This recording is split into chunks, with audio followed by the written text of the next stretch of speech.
It's simple time and this is Chef Tatong and today magluluto tayo ng dalawang recipes gamit ang talong with other of our recipes in the book. Kaya, let's start cooking!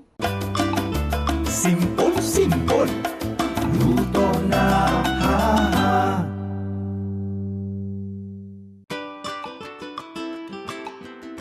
This recipe is part of the Simple Cookbook series where we try to make cooking as simple as ABC. And today, dalawang recipes natin gagawin. Puro talong ang gamit kaya sisimulan natin sa pag-grill ng talong.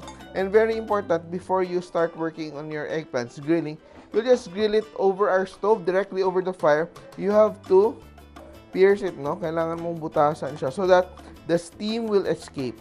You can use a fork or you can use a knife, pero kailangan mong masugatan ang skin ng ating eggplant so that hindi siya puputok pag nasa fire siya. So we just grill directly over our stovetop.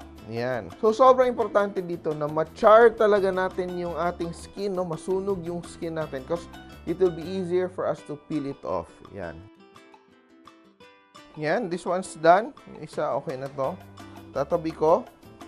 And what you do is you don't peel it right away.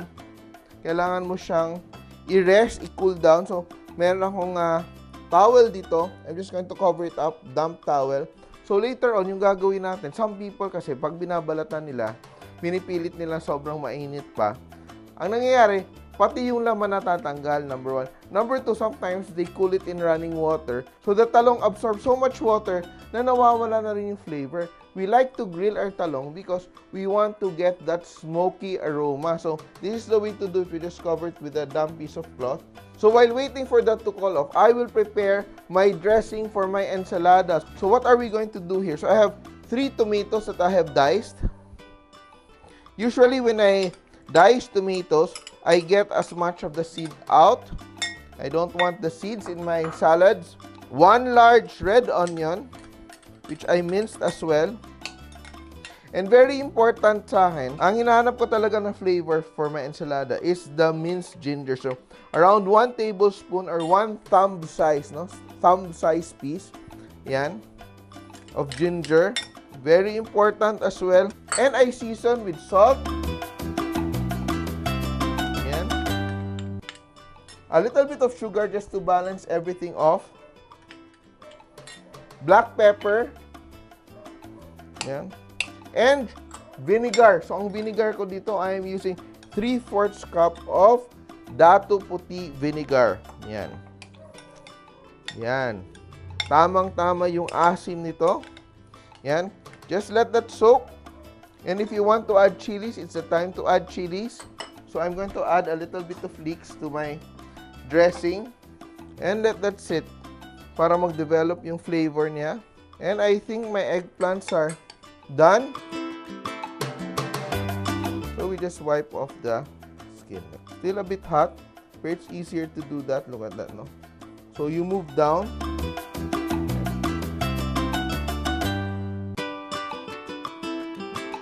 Paano pa kayo magbalat ng inyong talong? Nahirapan ba kayo? If you have too much of the skin, pagpag mo lang and start over, no? Just remove. Yan. Clean eggplants. Very fast. And I have more here na ginawa ko earlier para, you know, to save on time. Look at that. My eggplants are beautifully peeled. So, I'll be using 4 for my ensalada. And I will just chop them up. So, and what's next? Of course, ilalagay ko lang dito sa aking dressing. Yan. Everything together. Yan. Perfect side dish for ating mga, you know, prito, sa ating mga inihaw. And what we will do now, we will just transfer it. Importante dito, you serve it chilled kasi mas masarap siya. Don't serve it right away. Let it rest para the flavors come together. Yan. And look at that. Very nice. Masarap itong ensaladang talong natin pag maanghang.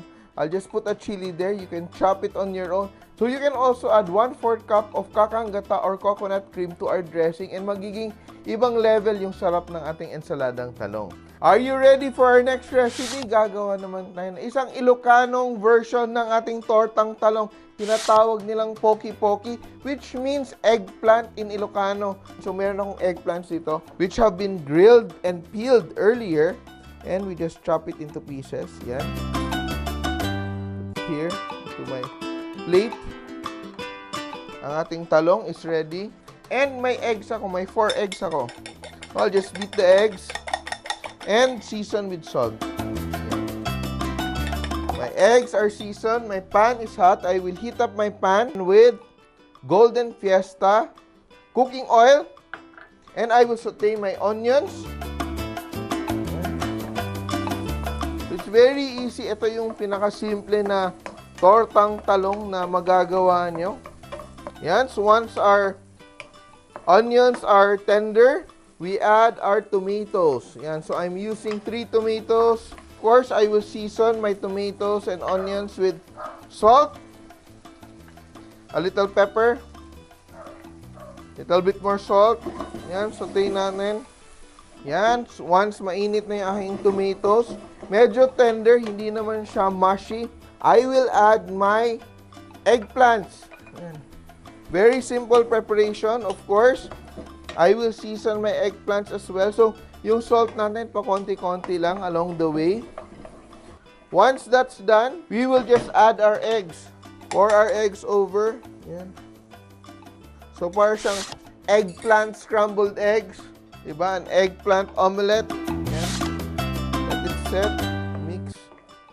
That's not difficult at all. That's super simple to do. Little by little, naluluto yung ating eggs. Yan. It's gonna be very light, no? And somewhat creamy because of the eggs. It's set again.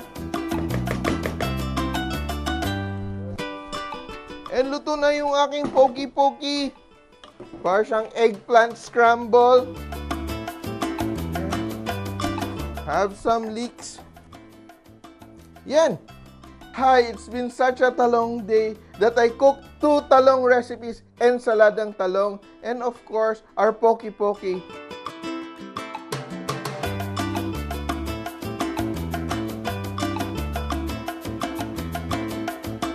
Ang dali gawin, kaya tandaan nyo guys, kahit sino kaya magluto, basta simple!